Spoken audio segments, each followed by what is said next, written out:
अगर मैं आज आपसे पूछूं कि आज मुझे 10,000 रुपए इन्वेस्ट करने, क्या मैं डायरेक्ट स्टॉक में इन्वेस्ट करूं या म्यूचुअल फंड में इन्वेस्ट करूं? 95% ऑफ द इन्वेस्टर यही पे कंफ्यूज हो जाते हैं कि हमें म्यूचुअल फंड चूज करना चाहिए या डायरेक्ट स्टॉक करना चाहिए। कई लोग कहते हैं म्यूचुअल फंड सेफ है और कई लोग कहते हैं कि डायरेक्ट स्टॉक से ही करोड़पति बना जा सकता है। तो आज के वीडियो में हम देखेंगे कि दोनों में डिफरेंस क्या होता है और आपके लिए कौन सा ऑप्शन सही है। और आज के वीडियो के खत्म होते होते आपको आपका आंसर मिल जाएगा कि आपको डायरेक्ट स्टॉक चूज करना चाहिए या म्यूचुअल फंड चूज करना चाहिए। सबसे पहले एक मिथ क्लियर करते हैं कि बहुत सारे लोगों को लगता है कि स्टॉक मार्केट और म्यूचुअल फंड ये दो अलग अलग चीजें, लेकिन म्यूचुअल फंड भी स्टॉक मार्केट में ही इन्वेस्ट करता है। डिफरेंस सिर्फ इतना है कि डायरेक्ट स्टॉक में आप खुद स्टॉक सिलेक्ट करते हो और म्यूचुअल फंड में आपके बिहाफ पे एक प्रोफेशनल मैनेजर स्टॉक चूज करता है। मतलब डेस्टिनेशन सेम है लेकिन ड्राइवर अलग अलग है। तो अब देखते हैं कि कौन सा ड्राइवर हमारे लिए सही है। सबसे पहले देख लेते हैं direct stock. Direct stock buying मतलब आप खुद डिसाइड करोगे कौन सी कंपनी खरीदनी है, कौन सी बेचनी है, कब इन्वेस्ट करना है। एग्जांपल आपने चूज किया रिलायंस या टीसीएस। अगर कंपनी ने अच्छा किया तो फ्यूचर में आपके पैसा ग्रो होगा, लेकिन अगर कंपनी ने बुरा किया या आपने कंपनी गलत कंपनी चूज कर ली तो आपके पैसा गिर भी सकता है। डायरेक्ट स्टॉक इन्वेस्टिंग का एडवांटेज ये है कि आपको अनलिमिटेड ग्रोथ पोटेंशियल मिलता है अगर आपने अच्छी कंपनी चूज कर ली। आपका रिटर्न मार्केट से बहुत ज्यादा हो सकता है और फुल कंट्रोल आपके हाथ में होता है कि कब बाय करना है, कब सेल करना है, कौन सी प्राइस पे बाय करना है, कौन सी डेट पे एग्जिट करना है, ये सब आप डिसाइड करते हो। अगर आप बिजनेस समझना चाहते हो, फाइनेंशियल्स पढ़ना चाहते हो तो डायरेक्ट इन्वेस्टिंग आपके लिए बना। लेकिन हर चीज की एक प्राइस होती है। वैसे ही डायरेक्ट इन्वेस्टिंग में आपको फाइनेंशियल्स पढ़ने पड़ते हैं, बिजनेस मॉडल समझना पड़ता है और बहुत सारे एनालिसिस के बाद आप डिसाइड करते हो कि फ्यूचर में ये कंपनी ग्रो करेगी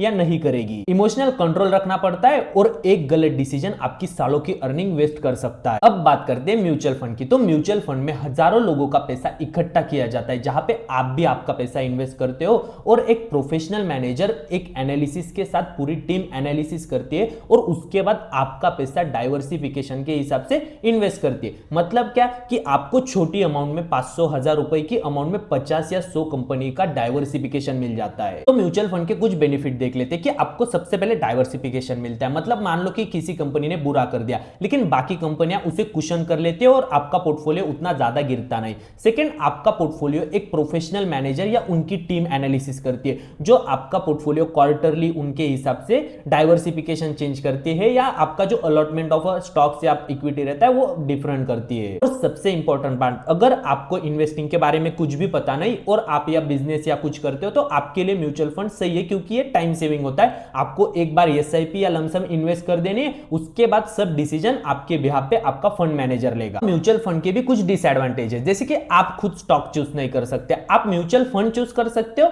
लेकिन स्टॉक आप चूज नहीं कर सकते, ये आपके बिहाफ पे आपका मैनेजर करेगा। देन एक्सपेंस रेशियो होता है जिसे फी कहा जाता है। 1 to 2% के आसपास किसी भी म्यूचुअल फंड की एक प्रोफेशनल फी होती है जो आपको पे करनी पड़ती है। अब सबसे इंपॉर्टेंट क्वेश्चन कि इन दोनों में से कौन सा आपको ज्यादा रिटर्न देगा। अगर आपको इन्वेस्टिंग के बारे में पता है, आपको फंडामेंटल एनालिसिस पता है, टेक्निकल एनालिसिस पता है और आप कंपनियां का बिजनेस मॉडल एनालिसिस कर सकते हो तो डायरेक्ट स्टॉक रियली में आपको अच्छा खासा रिटर्न दे सकता है। लेकिन रियलिटी में बहुत सारे रिटेल इन्वेस्टर मार्केट में आते हैं, कंपनी की मूवमेंट देख के इमोशनली डिसीजन लेके मार्केट से बाहर निकल जाते हैं। और अगर आपको कुछ भी मार्केट के बारे में पता नहीं, आपने अभी मार्केट में इंटर किया है, आप स्टूडेंट्स हो, बिजनेसमैन हो या हाउसवाइफ हो, तो आपके लिए म्यूचुअल फंड सही है, क्योंकि यहाँ पे आपके बिहाफ पे एक फंड मैनेजर आपके बिहाफ पे स्टॉक चूज करेगा। इसीलिए म्यूचुअल फंड मार्केट के साथ वेल्थ क्रिएट करने का एक अच्छा मौका बन जाता है। अब इन दोनों में रिस्क कंपैरिजन कर लेते हैं। तो अगर हम देखें तो म्यूचुअल फंड में रिस्क कम होता है। क्यों? क्योंकि यहाँ पे आपका पोर्टफोलियो डाइवर्सिफाइड रहता है और ऐसा डाइवर्सिफाइड रहता है जिसमें आपको सेक्टरियल डाइवर्सिफिकेशन भी मिलता है। मतलब अलग अलग सेक्टर्स में, अलग अलग कंपनियों में,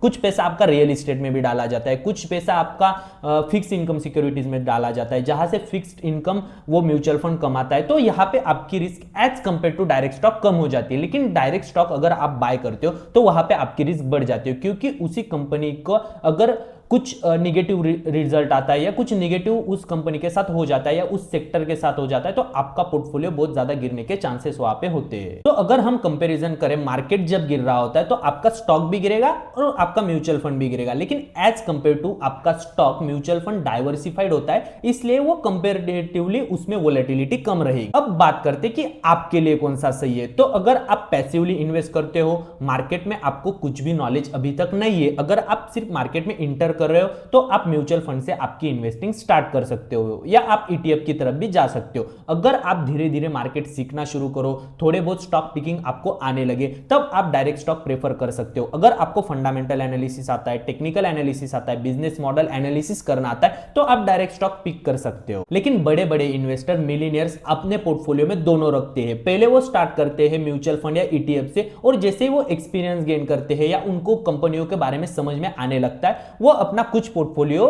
स्टॉक्स की तरफ डाइवर्सिफाई कर देते हैं। लेकिन सेफ्टी के लिए म्यूचुअल फंड अपने पोर्टफोलियो में रहना चाहिए, तो आप आपके पोर्टफोलियो का 30-40% म्यूचुअल फंड की तरफ रहने दे सकते हो, और बाकी अगर आपको लगे तो आप स्टॉक का एक्सपोजर ले सकते हो, जहां पे आपको अच्छा खासा रिटर्न फ्यूचर में जनरेट कर सकते हो। अगर आपको ये वीडियो पसंद आई हो तो इस वीडियो को लाइक जरूर करें और चैनल को सब्सक्राइब करें, क्योंकि हम यहाँ पे फाइनेंस और स्टॉक मार्केट के बारे में बातें करते हैं। तो आपको भी अगर सिंपल लैंग्वेज में अगर स्टॉक मार्केट सीखना है तो मुझे फॉलो जरूर कर लेना। Bhupendra Gangude signing of.